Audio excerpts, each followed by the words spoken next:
We need to bomb more narco-terrorists into oblivion. That's the reality. You defend terrorists because you're probably a little terrorist yourself as well. That's the reality. Alright, watch this carefully. This is Piers Morgan facing one of the most unhinged moments ever aired on Piers Morgan Uncensored. What starts as a heated political argument very quickly turns into something much darker. A guest openly calls a journalist a terrorist, then escalates into calling for the removal of an entire religious group. And this is the moment Piers Morgan draws a hard line. Watch. We need to bomb more narco-terrorists into oblivion. That's the reality. You defend terrorists because you're probably a little terrorist yourself as well. That's the reality. Why would you say that? Why would I say what? Why do you use language like that? Why do you brand a fellow panelist who's actually a respected journalist a terrorist? Someone who is defending terrorists. Someone who is defending the terrorists bringing drugs into the United States. He hasn't defended terrorism. Only one, just to be clear, Valentina Gomez. I've had 3 reasonable members of this panel offering reasonable arguments. Reasonable, all I've heard from you so far is dumb bigotry, accusations of terrorism against people who are just perfectly ordinary journalists. There's something wrong with you. Why do you do this? Sounds like you during COVID, Piers. You were vilifying, shaming, and trying to destroy people for not wanting to take the COVID vaccine. Yeah. You tried to destroy. And you know what? I was wrong.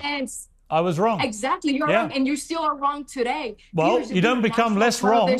I've admitted I was wrong. I've apologized. What I've not seen from you, is any admission of being wrong or an apology for the disgusting way you talk about people. Why do you do it? This is where the mask comes off. Notice how fast this jumps from "I'm tough on terrorism" to "you're a terrorist" to "millions of people shouldn't exist here." That's not political analysis, that's speed-running extremism. And here's the giveaway. The moment Piers asks why she talks like this, there's no evidence, no policy, no facts. Just vibes. Angry vibes. And then she plays the greatest hits. Blame an entire religion, rewrite history, and somehow make Piers Morgan personally responsible for everything. That's not debate. That's a meltdown with a microphone. And Piers doesn't shout her down. He does something worse. He calls it what it actually is. Hatred. I apologize for nothing. My statements and my actions have endured the test of time. And Piers, since you cut me off, let me finish. You've been on national television for 20 years, and during that entire time, England has only gotten more Muslim. For 20 when years, were you last in England? To even say faggot or to even call out the rapist Muslims. Piers, you're not uncensored. The truth is, you have been complicit with the rape of England into its submission. It's not only on Keir Starmer, it's also on you, on the police and the courts that have covered up for their crimes. Absolutely. And I'll say what everybody else is thinking. England is better off without all the Muslims. And that goes the same way to the United States. We can solve all of our problems if these Muslims are sent back to their Sharia nations, because they're not here to assimilate. You think there would be no problems?